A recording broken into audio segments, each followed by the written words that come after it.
DMTV, bilile kamalo bana ebele.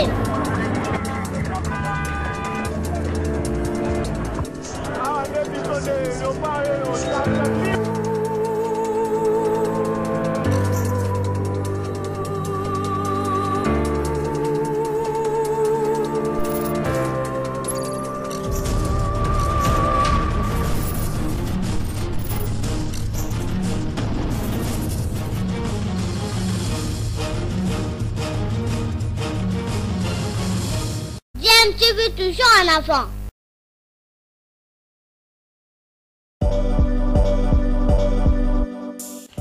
Vous êtes sur DMTV, bonjour ou bonsoir, tout dépend de l'heure à laquelle vous nous suivez. Tout plaisir est pour nous de vous retrouver, mais surtout de savoir que vous êtes nombreux en train de suivre votre chaîne YouTube DMTV. DMTV qui vous propose l'actualité, vous propose également des analyses et des réflexions sur des sujets d'actualité, sur des faits sociaux, tout simplement sur des réalités que nous observons ici chez nous en République démocratique du Congo. Nous avons été alertés depuis le matin qu'il y avait un bâtiment qui s'était donc affaissé. Nous sommes arrivés constater le fait. Et là, visiblement, c'est un bâtiment de plus de 8 niveaux, donc rez-de-chaussée plus 8 étages. Et le rez-de-chaussée ainsi que les 2 premiers niveaux sont enfouis déjà sous terre.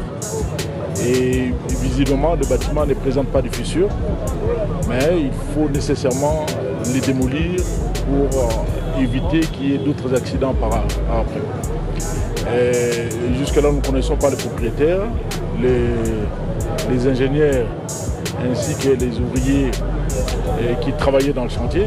Ils ont tous fui. Nous avons chargé notre chef de quartier. C'est cette maman ici, c'est elle qui va donc nous fournir des éléments, nous donner notamment les coordonnées des responsables des chantiers ainsi que les propriétaires du bâtiment. Alors à notre niveau, la ville se limite à donner les autorisations de bâtir pour des bâtiments de rez-de-chaussée plus un seul niveau. Au-delà, c'est le gouvernement central, notamment le ministère de l'Urbanisme. Et comme ça se passe dans notre ville, nous sommes obligés de suivre. Et là, j'ai demandé à mes services de prendre des dispositions pour démolir complètement ces bâtiments ici. Voilà. On va les démolir, les techniciens savent comment ils font. Ils vont les démolir, ils vont le faire descendre. Maman, maman, la vieille femme malade, donc c'est un banc de bombe par la fauteuil, la minute, donc le Ronald a eu dengue salipo, donc éviter d'accord. Et reprendre la mort, il a poutou dans Gongani, donc le Watt, dans la queue. Maman 87 a troqué na Yewat. Nous qui m'appellent un peu partout, ils ont un immeuble moko, ils ont un Koya, et on a trouvé au Tala, tout le monde, ils ont un bâtiment il y a 8 étages, rez-de-chaussée, il y a un étage mi balai, ici continue assez, mais le bâtiment il y a une fissureté, mais présentement ils ont déjà affiché et Tengami. Tout le monde est Koya. Mais ceux qui sont en Mabé, ils ont la câble à haute tension. Alors pour l'instant, tout ce qui est dans le service technique, il y a hôtel de ville, dans le pays de instruction, pour être besoin de un bâtiment dans Koya. Et ça a des dégâts mingité.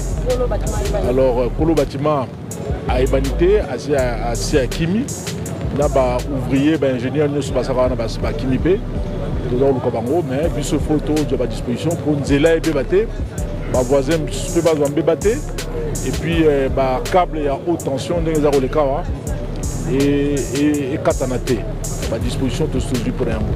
Mais il dit que Bisso, au niveau de la ville de Kinshasa, il peut avoir autorisation de bâtir pour un immeuble où il y a un rez-de-chaussée, un étage moko. Alors, pour les cas, étage mi-balé, il s'est aussi qu'on a les colos, il y a le gouvernement central, notamment le ministère de l'urbanisme, tout est bien, tout est basé par Congo le Bisso, pour éviter, mais tout le total là, autorisation pour immeuble la base dit que les conditions nous sont les qui réunis pour ton bâtiment. Les amami. Voilà. Merci. J'ai l'honneur de vous saluer, monsieur le journaliste. Je voudrais ce jour tenir un point de presse pour informer la population de ce qui est en train de se passer présentement. Il y a un immeuble qui vient de s'affaisser, se trouvant sur l'avenue Kilolo Moussamba. Le Bemba, au numéro 12, commune de la Gombe, au quartier Sosimat.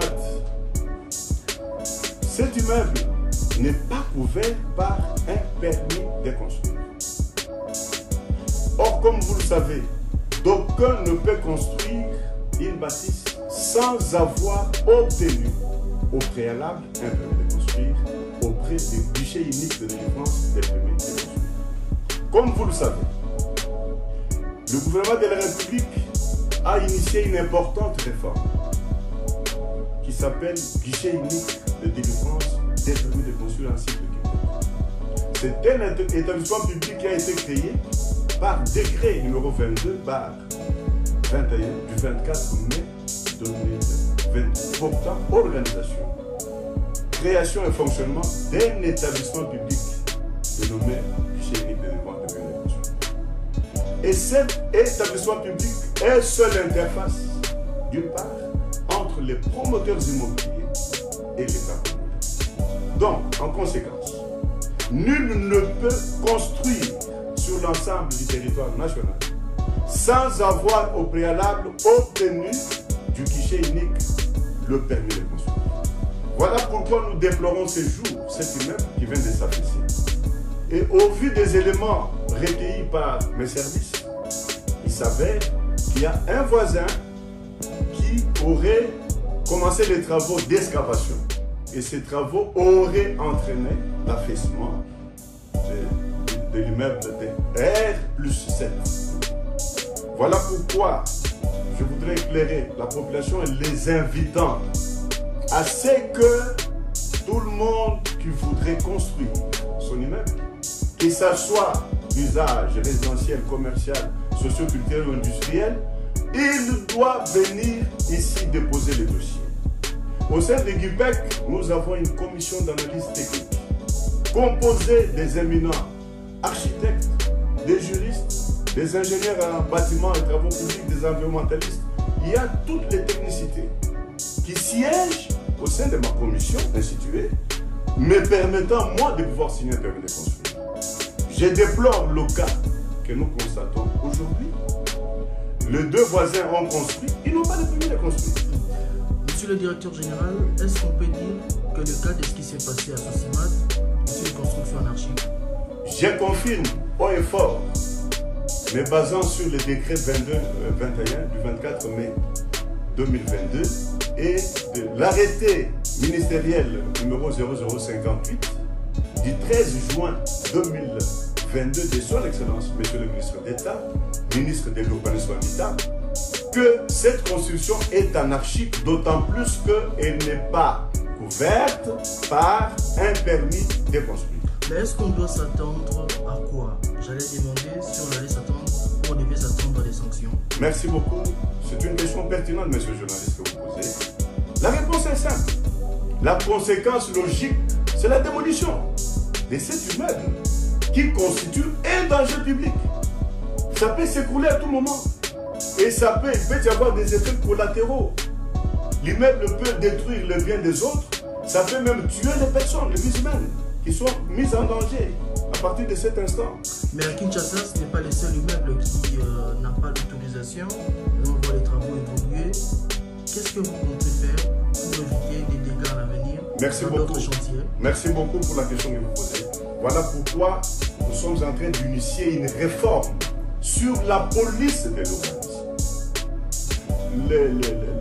Notre pays connaît un sérieux problème de constructions anarchiques.